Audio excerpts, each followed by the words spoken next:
का टेंडर गया, एक तो इनकी मेंटेनेंस 12 साल है, ठीक है। मेंटेनेंस का हमने पैसा इनको दे दिया है, इनकी अपनी वर्कशॉप है, अपने आदमी रखेंगे। इस बॉक्स में आप सबके लिए कुछ एनवलप्स हैं। आप सब यहाँ आओ और ये एनवलप्स ले लो।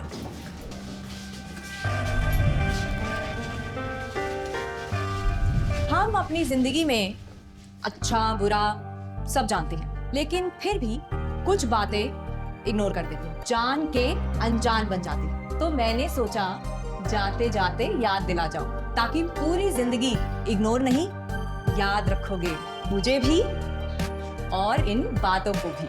यदि आप इन कारणों में से किसी के भी संपर्क में आए हैं तो नजदीकी सरकारी अस्पताल में HIV की जांच गुप्त और मुफ्त करवाएं।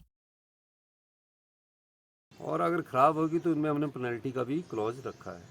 तो अभी जो मेरे को HRTC के अधिकारियों ने आज जानकारी दी तो बहुत अच्छी माइलेज आ रही है, बहुत अच्छी कवरेज आ रही है। और हमारे यहाँ चंडीगढ़ के रूट जो पर किलोमीटर के हिसाब से थोड़े कई बार नुकसान हो जाता था, वो हमारे एवरेज में ठीक आ जाएंगे। और निश्चित रूप से HRTC का जो पर किलोमीटर एवरेज माइलेज एवरेज थी, वो कभी 70 थी, कभी 75 थी। वो इसलिए नहीं थी, कभी डीजल का रेट बढ़ जाता है, कभी हमारे एंड ऑपरेशन एंड मेंटेनेंस के खर्चे बढ़ जाते हैं। तो आगे जब खर्चे बढ़ जाते हैं तो उसका कहीं से तो पैसा निकालना है ना। तो पर किलोमीटर के हिसाब से सवारी पर भी पड़ता था, सरकार पर भी पड़ता था।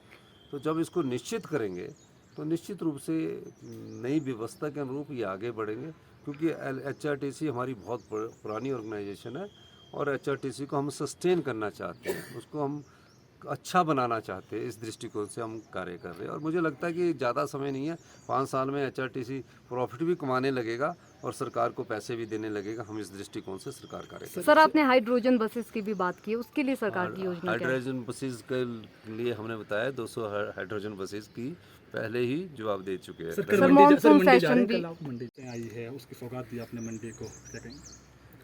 नहीं, जब हमने पहला बजट रखा था वो व्यवस्था परिवर्तन का बजट था। उस बजट में हमने 300 बसेस इलेक्ट्रिकल को HRTC को देने के लिए कहा था।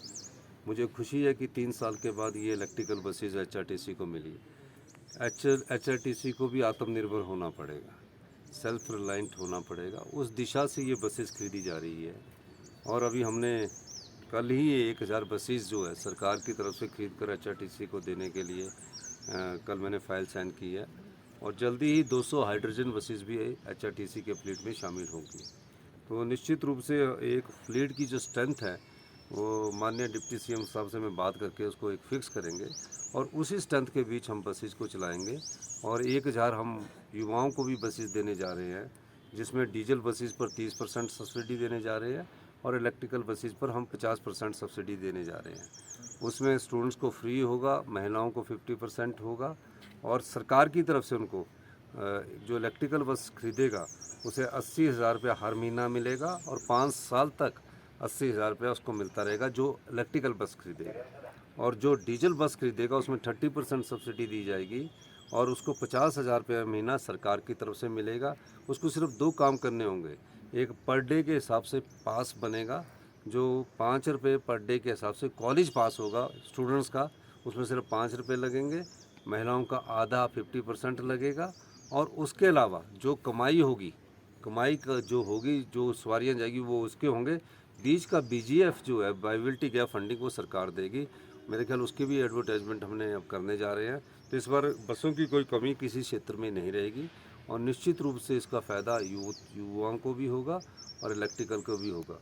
आज ही मैंने HRTC के सेक्रेटरी और MD से कहा है कि जो ऑफिसर्स की फ्लीट की स्ट्रेंथ है, जो उनके पास 56 गाड़ियाँ हैं, उसमें से उनको उसकी स्ट्रेंथ को 30 कर दिया जाए और सभी गाड़ियों को इलेक्ट्रिकल करने की दिशा में आगे बढ़ा जाए। तो अभी जो फॉर्मेलिटीज़ होगी उसको आगे बढ़ा जाएगा, ताकि इलेक्ट्रिकल में भी पर चार्जिंग में हमें तकरीबन 380 किलोमीटर पर चार्ज के हिसाब से गाड़ी आ रही है, 300 किलोमीटर पर चार्ज के हिसाब से गाड़ी आ रही है। मैं जो अपनी इलेक्ट्रिकल व्हीकल में चल रहा हूँ, ये 3 साल से मैं इसी में चल रहा हूँ, इसकी बहुत अच्छी एवरेज है। तो निश्चित रूप से जो अधिकारी है HRTC वाले, उनको हमने कहा कि इसकी स्ट्रेंथ भी कम करनी है और इसको इलेक्ट्रिकल में कन्वर्ट करना है। और मैंने सेक्रेटरी साहब को दिशा निर्देश दिया कि इस बारे में जल्दी ही सोच कर आगे बढ़े। सर, एक चीज़ कही थी आपने कि ड्राइवर कंडक्टर्स की ज़रूरत है, अधिकारियों की नहीं। अधिकारियों की फ़ौज कम होगी? नहीं, निश्चित रूप से IS के 153 में से 130 पद करने जा रहे हैं। IFS के हम 118 में से 83 पद करने जा रहे हैं। IPS के 96 में से और पद कम करने जा रहे हैं। अधिकारियों की ज़्यादा फौज नहीं चाहिए, अधिकारियों की फ़ौज चाहिए हमें जो हमारे अनुसार जो लगता है कि जो योजनाएं हैं, योजनाओं को इम्प्लीमेंट करने के लिए अधिकारी चाहिए होते हैं।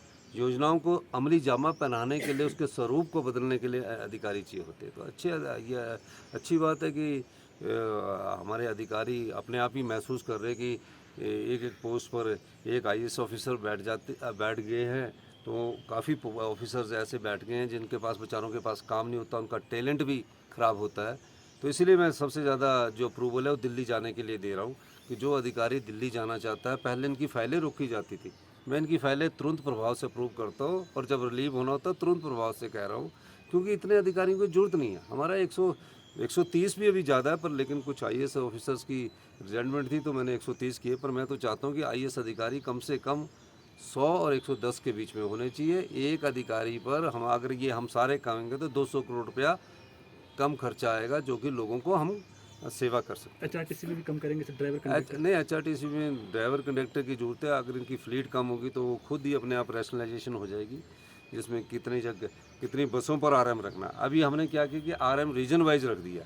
हमें रीजन वाइज नहीं रखना है, हमें तो ये करना है कि इतनी बसेज आपके जिम्मे है, इसमें RM रखना है। ये मैंने कहा है। मैं तो पर थोड़ी बहुत अड़चनें राजनीतिक भी होती है, हम उसको दूर सर करने इलेक्ट्रिक बसेस की जो अभी तक दूर करने की experience कोशिश रहा है, करेंगे। HRTC की जो रिपोर्ट आपको आई होगी, जिसे माइलेज